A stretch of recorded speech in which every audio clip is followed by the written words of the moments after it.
감사합니다. 안녕하세요. 안녕하세요. 반갑습니다. 울산광역시장 김기현입니다. 오늘 제가 제일 주자로 나올 상황이 아닌데 와서 신고하라 그래서 먼저 나왔습니다. 우리 울산을 방문해 주신 전국에서 많은 전문가들이 와주셨는데 와주신 분들께 감사를 드리고요. 제가 말씀드리고자 하는 것은 우리 시의 정책 당국자로서의 고민이 뭐냐, 어떻게 해야 될 것인지를 고민하고 있다는 것을 여러분에게 보고를 드리고 또 여러분들로부터 좋은 자문을 받고자 하는데 목적이 있다, 그렇게 이해해 주시면 좋을 것 같습니다. 주요 전문가들께서는 곧 뒤에서 말씀하실 것이니까 그 말씀을 경청해 들으시면 좋겠고, 우리 시가 현재 처해 있는 것에 대한 분석, 판단 이런 것들 여러분에게 말씀드리는 시간이라고 이해해 주셨으면 감사하겠습니다. 가만히 있으라. 예.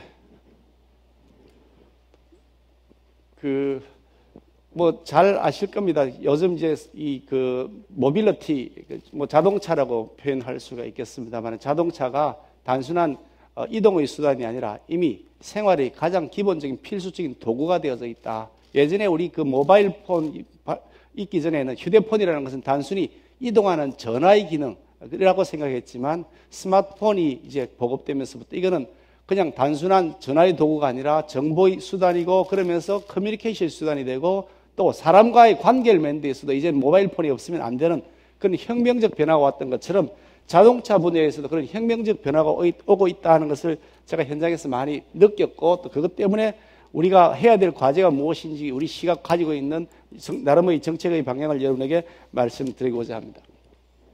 오늘 5월 12일인데, 5월 12일은 잘 아시겠습니다만 우리나라가 자동차를 수출해서 1000만 대를 수출한 그날을 기념해서 5월 12일로 정해서 자동차의 날로 계속 기념해 나가고 있습니다.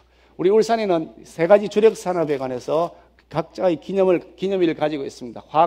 화학의 날이 있고, 자동차의 날이 있고, 조선해양의 날이 있는데, 전체 매출액, 생산액을 기준으로 해서 보면은 이 화학 산업이 이 두 가지를 자동차와 넘어가 버렸네.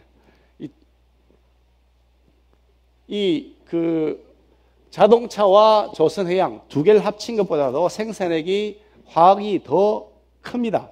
두 개를 합친 것보다 화학 산업의 생산액이 더 큽니다. 그런데 이 화학 산업은 전체적으로 보면 굉장히 설비 중심으로 그렇게 되어 있는 구조여서 아주 이게 노동력을 별로 창출하지 않습니다. 1조 원짜리 투자 프로젝트가 있었는데 1조 원짜리 플랜트를 짓고 나니까 거기에서 상시 근로하신 분이 몇 분이 나오느냐면 200명 정도밖에 안 됩니다. 1조 원 투자를 했다면 한 2,000명, 3,000명 이래 나와야 될 것 같은데 200명밖에 상시 근로자가 안 나오는 상황이어서, 그만큼 화학산업은 굉장히 일자리 창출에 있어서는 여러 가지 핸디캡을 가지고 있다. 그런 측면에서 일자리 창출의 효과가 큰 자동차, 조선해양에 대한 관심을 우리 시는 더 많이 가지고 있다는 말씀을 드리고 싶습니다. 우리 시는 특히 이제 광역시가 승격된 지 금년에 20년이 되었습니다. 1997년에 광역시로 승격이 되었고요. 20주년을 맞이하면서 이제 우리 시가 현재 처해 있는 현실들에 대한 여러 가지 점검들을 하고 있는데, 그 중에서 가장 우리가 지금 해야 될 숙제가 무엇인지를 몇 가지를 고민을 하고 있습니다. 2007년에 금년도에 CES, 그러니까 세계 전자박람회라고 하더라고요. CES에 제가 연초에 다녀온 적이 있었습니다. 사실 연초에는 굉장히 시무식도 있고 신년 인사회도 있고 해서 시장으로서는 행사 참석해야 될 게 굉장히 많은데, 그거 전부 다 제가 참석 못 한다고 하고, 여기는 꼭 가봐야 되겠다는 생각을 가지고 갔다 왔었는데, 가면서 거기를 들렀다 실리콘밸리를 들렀다가, 그리고 이 CES 현장을 다녀왔는데, 그 현장에서 느꼈던 것은 거의 충격에 가까웠다라는 말씀을 드리고 싶었습니다. 단순히 거기에 전자박람회를 하는 것이 아니라 아예 자동차가 이미 전자제품화되어서 자동차를 중심으로 해서 전자산업들이 전부 재편되고 있다는 느낌을 가졌습니다. 지금까지 전자산업은 모바일 폰 같은 이런 스마트폰을 중심으로 해서 산업이 만들어졌고, 우리나라 산업도 그래서 IT 시대에 스마트폰 산업에 기업이 미리 성견지명을 가지고 뛰어들었기 때문에 지금까지 잘 버텨왔습니다만은, 앞으로 다가오는 5년, 3년, 5년 사이에 이미 그 새로운 IT 분야의 중심이 단순히 스마트폰이 아니라 자동차로 넘어가게 된다. 그것이 자동차 산업이 바로 지금 처해 있는 현 주소다는 것을 현장에서 확인할 수가 있었습니다. 그래서 이제 흔히 4차 산업혁명 그러는데 4차 산업혁명이 뭐 여러 가지로 뭐 많은 설명이 됩니다만은 그 중요한 요소는 ICBM에다가 AI를 더한 것이다. 이렇게 아마 표현할 수 있을 것 같습니다. IoT하고 클라우드 그리고 빅데이터 그리고 모바일 거기에 더해서 AI가 합쳐졌을 때 4차 산업혁명의 가장 중요한 요소를 형성한다. 이렇게 생각할 수가 있을 것 같은데요. 이 4차 산업혁명의 가장 총화가 무엇이냐? 저는 바로 자동차 산업이 될 것이라고 생각합니다. 좀 전에 말씀드린 것처럼 지금까지 IT의 총화는 모바일 폰 중심으로 계속 편성되고 거기에 필요한 AP를 만들고 거기에 필요한 메모리를 만들고 거기에 필요한 여러 가지 반도체를 만들고 하는 것들이 중심이 되었지만 이제는 그보다 훨씬 더 거래의 다리도 크고 그리고 반드시 모든 사람들이 다 구매하게 될 수밖에 없는 자동차 그것을 중심으로 해서 IT 산업이 재편될 것이고 그것이 4차 산업의 형주소가 되어서 우리에게 다가올 것이라고 생각합니다. 그 이유는 뭐 여러분들이 다 잘 아실 테고요. 특히 이제 환경 규제가 굉장히 강화되면서 유럽의 경우에는 이제 이미 벌써 유럽과 일본의 경우에는 이미 벌써 연비를 2020년부터 대폭 강화하는 형태로 하겠다는 것이고 유럽의 몇몇 나라의 경우에는 아예 이 화석연료, 휘발유나 디젤 같은 화석연료를 사용하는 자동차는 아예 수입 자체를 안 하겠다는 시대에 이미 접어들고 있기 때문에 이 환경 규제 강화를 피해 나가기 위해서도 전기차와 같은 새로운 자동차 시장에 우리가 반드시 가야만 생존할 수 있다는 생각이 들고 거기에 더해서 지금 세계 무역이 매우 강화된 보호무역주의를 가고 있고 아예 그냥 자국 중심으로 가고 있는 이 시대에 우리 스스로 특허 기술들을 확보하고 있고 경쟁력을 갖지 않으면 전 세계에서 바로 도태가 될 것이다. 그런 측면에서 디트로이트가 2008년도 무렵에 서프라임 모기지로 해서 몰락을 했다가 최근에 와서 다시 부활하고 있긴 합니다만은 그 약 잃어버린 약 10년의 기간 동안 그 기간을 어떻게 앞으로 회복할 수 있을지 모른다. 그런 측면에서 우리 시도 그렇고 대한민국도 그렇고 이와 같은 현상을 반복하지 않기 위해서 사전 준비를 하는 것은 매우 중요하다고 생각하는데 우리 시가 처해 있는 현 상황은 이렇습니다.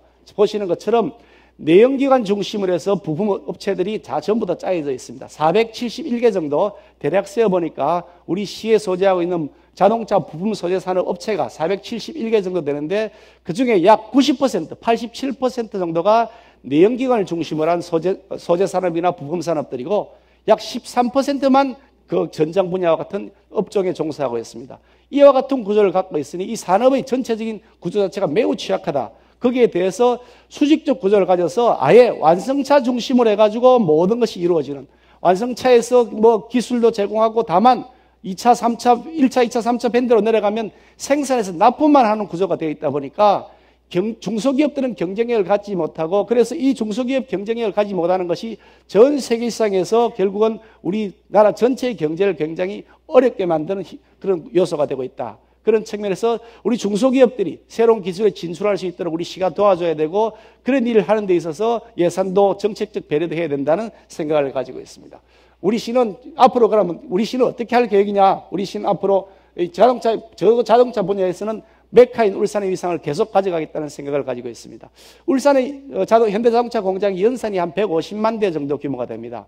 단일 공장 플랜트로서는 전 세계 자동차 공장 중에서 가장 큰 규모를 가지고 있습니다. 시작도 우리나라에서 제일 먼저 했습니다만은 앞으로도 마찬가지로 미래형 자동차 시장에 있어서 우리 울산이 자동차 산업의 메카로서의 위상을 계속 가져가야 되겠다는 생각을 하고 있고 그래서 지능형 미래형 자동차 이것을 우리가 만들기 위한 여러 가지 계획들을 세우고 있습니다. 여기에 있는 2차 전지, 센서, AI, 렌즈, 탄소 소재 이런 것들이 우리 시가 여러 가지 구상하고 있는 미래형 자동차 중에서 굉장히 중요한 요소라고 생각합니다. 미래형 자동차는 아마 보나마나 어떤 수소 연료 전지 자동차든지 아니면 순수 전기 자동차든지 간에 2차 전지를 집중적으로 당연히 사용하게 될 것이고 거기에 반드시 앞으로 자율주행차에 필요한 센서나 판단하는 AI 기능 그리고 렌즈 기능 그리고 탄소 소재와 같은 것, 탄소는 자동차 부품의 경량화를 가져올 수 있습니다. 우리 시의 경우에는 독일의 프라운호프 연구소 화학 분원을 우리 한국 분원을 울산에다가 유치하기로 협약을 맺고 이미 유니스에다 그 분원을 설치를 했습니다. 지금 이제 좀 더 확장하기 위한 공사를 하고 있습니다만은 앞으로 이 화학 산업이 울산이 잘 발전해 있기 때문에 화학 산업, 현재 기존에 있는 화학 산업을 잘 활용해서 앞으로 탄소 소재를 비롯한 화학 소재를 가지고서 자동차 부품의 경량화를 하는 것이 매우 중요하다. 배터리를 그만큼 더 절약할 수 있기 때문에 꼭 필요한 것이라고 저희들은 판단을 하고 있습니다. 그래서 이 방금 말씀드린 여러 몇 가지 사업들 중에서 우리가 모든 것을 다 할 수 있는 것은 아니기 때문에 그중에서 우리가 강점을 가진 분야가 무엇이냐, 우리가 무엇을 해야 되느냐는 생각을 가지고 그에 따른 정책들을 펼치고 있습니다. 그에 따라서 지금 만들어져 있는 것이 지금 이 왼쪽 편에 있는 그린카 기술센터라고 하는 것인데요.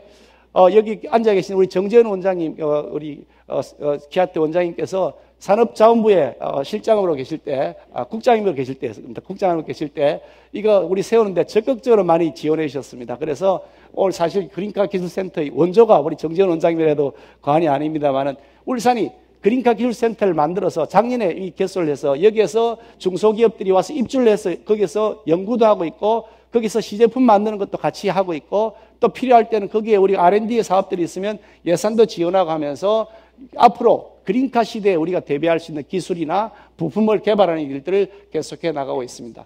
보유 장비가 현재 16종이 있습니다만 앞으로 해서 그 장비들도 계속 더 확충해 나갈 것이고요. 인력 양성하는 사업도 계속해 나가기 위해서 국가 예산도 저희들이 지원 신청을 하고 있고 시도 자체적인 예산을 들여서 하고 있습니다. 2011년부터 16년까지 그 사이에 그동안에 뭐 공사를 하면서 계속 이루어진 매출까지 다 합쳐보니까 그동안 매출이 한 2,480억 정도 되고 요 그린카 기술센터를 중심으로 해서 새롭게 신규 고용이 된 것이 약 611명이 되는 것으로 통계가 나와 있는데 이것은 아마 이제 작년에 완공을 해서 본격 가동이 되었기 때문에 또 빠른 속도로 더 나아질 것이라고 생각합니다. 이어서 이제 그린카 부품 실용화 및 실증 사업들을 지금 다시 시작을 하고 있는데요. 이미 센터가 만들어졌으니까 그 센터를 중심으로 해서 우리시가 할 수 있는 게 뭐냐. 핵심 부품의 차량의 실증이라든지 전기차의 급속 충전을 위한 인프라를 32개를 빨리 확충하는 것이라든지 이런 것들을 지원하는 사업들 우리시가 이미 예산을 들여서 시작을 하고 있습니다. 우리 시는 예전에 이미 그 수소 연료 전지차에 대해서 굉장히 많은 관심을 가져왔습니다. 전 세계 최초로 아마 그 상업 생산을 한 것이 현대자동차 울산 공장이 수소 연료 전지차에서는 최초로 2013년에 상업 생산을 한 것으로 알고 있습니다. 그런데 수소 연료 전지차가 별로 그렇게 빠른 속도로 보급이 되지 않고 있긴 합니다만은 저희들은 전기 자동차와 더불어서 수소 연료 전지차도 매우 중요한 미래차가 될 것이라고 생각을 하고 있어서 현대자동차를 중심으로 해서 저희들이 그 지원하는 일을 계속하고 있습니다. 그래서 관용차로 수소 연료 전지차를 구입을 해서 그것을 사용하기도 하고 또 더 많이 확대 구입하기 위한 예산도 편성하기도 하고 또 민간에게 그것을 보급하기 위한 사업도 하고 있고 그래서 민간에게 이걸 저희들이 팔기 위해서 수소 충전소를 건립을 해야 됩니다. 현재 수소 충전소가 2개 정도밖에 없는데 충전을 할 공간이 없으니까 차가 안 팔려서 충전소를 이제 아주 공격적으로 12기를 보급하고 2020년까지 차량 4,000대를 울산시에 보급하겠다. 보조금을 지원하고 그래서 자동차, 수소 연료 전지차들 사용하시는 분들에게 지원 혜택을 드리겠다는 걸 하고 있고요. 10대 정도 수소 택시를 저희들이 구입을 해서 수소 택시를 택시 회사에서 구입하도록 보조금을 드렸습니다. 그래서 현재 수소 택시를 운영을 하고 있는데 이것을 잘 한번 운영을 해보고 한 1년쯤 이제 운영을 해보고 그 운영한 성과를 바탕으로 해서 수소 연료 전지차를 보급하기 위한 여러 가지 인프라를 구축하는 데도 계속 박차를 가해 나갈 예정입니다. 아울러서 자율주행차의 핵심 기술을 개발하기 위해서 이게 그 각 지방마다 우리 시도 물론입니다만 각 지방마다 자율주행차 산업에 뛰어들기 위해서 굉장히 많은 열정들을 쏟고 있습니다. 그래서 각 시도마다 경쟁이 아주 치열한데요. 우리 시도 그 경쟁에 뛰어들어서 국가 예산을 편성받기 위해서 많은 노력을 하고 있는데 이게 쉽지는 않은 여러 가지 경쟁들 요소들을 저희들이 물리쳐 나가야 되긴 합니다만 어떻든 하여간 그런 예산도 확보하고 있고 또 시도 이미 자체적인 예산을 확보를 해가지고 그 자율주행차, 미래형 자율주행차를 실증하기 위한 사업들에 이미 착수를 해 있습니다. 앞으로 이것들을 저희들이 기술을 잘 개발해서 그것이 중소기업이 기술 이전을 받거나 혹은 그것이 또 필요하면 대기업과 협업을 통해서 큰 생산의 효과를 만들어내겠다는 계획으로 현재 착실하게 진행하고 있습니다. 아울러서 헤어롬 동맹이라고요. 우리 울산을 중심으로 해서 울산 바로 인근에 있는 그리고 경주 그리고 접경을 하고 있는 포항 이 세 개가 같이 이렇게 접경을 하고 있는 곳입니다만은 울산과 포항, 경주 이 세 개 도시를 묶어서 저희들이 헤어롬 동맹이라고 하는 그 도시 연합체를 만들었습니다. 왜 헤어롬 동맹이라고 그랬냐? 우선 한반도에서 해가 가장 먼저 뜨는 것이고 또 그리고 대한민국의 산업을 대한민국의 경제를 오늘처럼 일으키는 헤어롬 역할을 했다. 여기 선라이즈를 해가지고 대한민국 경제를 일으켰다는 그런 자부심을 담아서 헤어롬 동맹이라고 이름을 지었습니다. 헤어롬 동맹은 주로 어떤 일을 할 것이냐? 우리 울산을 중심으로 완성 최종재 산업 그리고 또 경주에 있는 부품 산업, 포항에 있는 소재 산업 이게 세 가지를 묶어가지고 큰 광역 도시권을 형성해서 이 광역 도시권 내에서 인프라도 만들고 수소 연료전차를 만든다면 그 인프라도 같이 만들고 자동차 충전소를 만들면 그 인프라도 같이 만들고 해서 좀 더 큰 광역권에서 이렇게 운영을 하면서 실정 사업들을 확산해 나가려고 하는 계획도 함께 세우고 있습니다. 우리 시는 앞으로 해야 될 큰 과제가 가장 중요한 과제가 이것이라고 생각합니다. 지능형 미래자동차 첨단 산업단지의 조성이라고 생각합니다. 당면한 과제여서 저희들이 이미 착수를 해 있습니다만은 이게 비용도 많이 들고 그리고 민간업체와의 협업도 사전 전제가 되어야 되는 것이어서 금방 속도가 낼 것 같지는 않습니다만은 저희들은 이미 이 계획을 세워서 중기적으로 장기에 가서는 안 된다고 생각하고 중기적으로 적어도 이 산업을 추진하기 위해서 아예 단지를 만들어서 산업단지를 조성을 해서 그 산업단지에서 부품 실증 개발도 하고 연구 기반도 구축하고 해서 미래형 전기자동차의 메카도시 울산을 만들어야 된다는 생각을 가지고 있습니다. 자동차 산업을 여러분 곰곰이 생각해 보시면 전 세계에서 자동차가 가장 발달해 있는 나라가 자동차 산업이 가장 강한 나라가 전 세계 경제를 지배를 하고 있습니다. 미국도 그렇고 독일도 그렇고 일본도 그렇고 앞으로는 아마 그 추세가 더 강화될 것이다. 저는 그렇게 생각을 합니다. 그리고 처음에 제가 말씀드렸던 것처럼 일자리를 만드는 데 있어서는 다른 산업, 어리보다 우리 시의 경우에는 3대 주력 산업 중에서 자동차 산업이 가장 으뜸입니다. 그렇기 때문에 앞으로 단순한 경제적 효과, 이게 금전으로 환산되는 경제적 효과의 문제가 아니라 사람에게 가장 중요한 일 중에 하나, 그 중에 하나인 일자리를 만들기 위해서도 자동차 산업은 계속 키워나가야 되고 그렇게 할 수 있도록 미래 산업에 저희들이 절대로 뒤처지지 않도록 해야 되겠다는 각오를 가지고서 나아가고 있습니다. 여기 함께하고 계신 여러 전문가들께서 이런 우리 시의 고민들도 다 똑같이 안고 계실 것이라고 저는 생각을 하기 때문에 많이 지도해 주시고 또 가르쳐도 주시고 또 때로 필요할 때는 어드바이스도 해주시면서 함께 더불어 미래를 향해 나아갔으면 좋겠습니다. 참고로 하나 말씀을 드리면 울산은 지금 이제 자동차 산업, 석유화학 산업 그리고 조선 해양 산업 이렇게 큰 구조를 갖고 있었는데 이번에 경기 파동을 겪으면서 경제적 어려움을 몇 년간 겪으면서 아주 절감하고 있는 것이 이 3대 주력 산업이면 의존해서는 안 되겠다. 새로운 산업에 진출해야 되겠다는 그런 여러 가지 판단들을 하게 됐습니다. 그래서 그에 맞추어서 스마트 앤 그린 프로젝트라고 해가지고 이미 기존에 가지고 있는 주력 산업들을 고도화하겠다는 겁니다. 조선 해양 산업 같으면 그걸 IT와 접목시켜서 스마트쉽을 만드는 것이라든지 자동차 산업도 좀 전에 말씀드린 것처럼 스마트카를 만들거나 자율주행차를 만드는데 저희들이 직접적으로 참여하고 시가 지원하겠다는 것이라든지 또 화학산업의 경우에도 BT를 접목시켜서 바이오 화학 산업을 육성하겠다는 것 이런 계획들 이미 세워서 벌써 진행을 하고 있습니다. 왼쪽 끝에 있는 스마트쉽 개발과 같은 요 산업은 이미 약 1,000억 정도의 예산을 이미 들여서 그 센터를 짓고 있고 관련된 여러 가지 인프라들이 지금 거의 다 확충되어 가서 한 내년 정도나 되면 이 인프라가 완성되어서 본격적으로 사업에 착수하게 될 것입니다. 바이오 화학 센터는 이미 작년에 이미 개설을 해서 울산의 바이오 화학 산업에 있어서 울산이 기존에 있는 산업과 함께 BT를 접목시켜서 화학산업에서도 계속 강자로서의 지위를 유지하기 위한 계획들을 지금 진행을 하고 있습니다. 오른쪽에 있는 것은 뉴 프론티어 프로젝트라고 이름을 붙였는데요. 신성장 동력 산업의 창출에 관한 것입니다.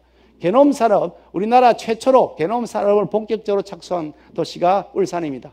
저희들이 한 2년 전에 처음 시작을 했는데 이제 게놈 프로젝트를 시작해서 사람들의 그 유전체를 지금 추출하는 사업을 하고 있고 이미 전년도하고 금년도 사이에 계속 예산이 투입되고 있어서 게놈 산업을 중심으로 해서 바이오 메디칼 산업도 울산이 앞으로 큰 역할을 하게 될 것이다. 그렇게 말씀드릴 수가 있고요. 제일 끝에 있는 3D 프린팅 산업은 기존에 있는 제조 혹은 의료 산업에 3D 프린팅을 접목시키면 굉장히 큰 효과가 날 수 있기 때문에 3D 프린팅 센터를 저희들이 이제 만들겠다는 계획을 세워서 이번에 대통령 선거 과정에서 문재인 대통령님께서 울산에 국립 3D 프린팅 센터 만들어주겠다. 그런 요구도 저희들이 했는데 굉장히 긍정적인 답변을 저희들이 듣고 있습니다. 앞으로 그래서 3D 프린팅 센터를 울산에 만들게 되면 그것을 중심으로 해서 새로운 산업으로 진출한다. 이것이 우리 시가 가지고 있는 미래의 계획입니다.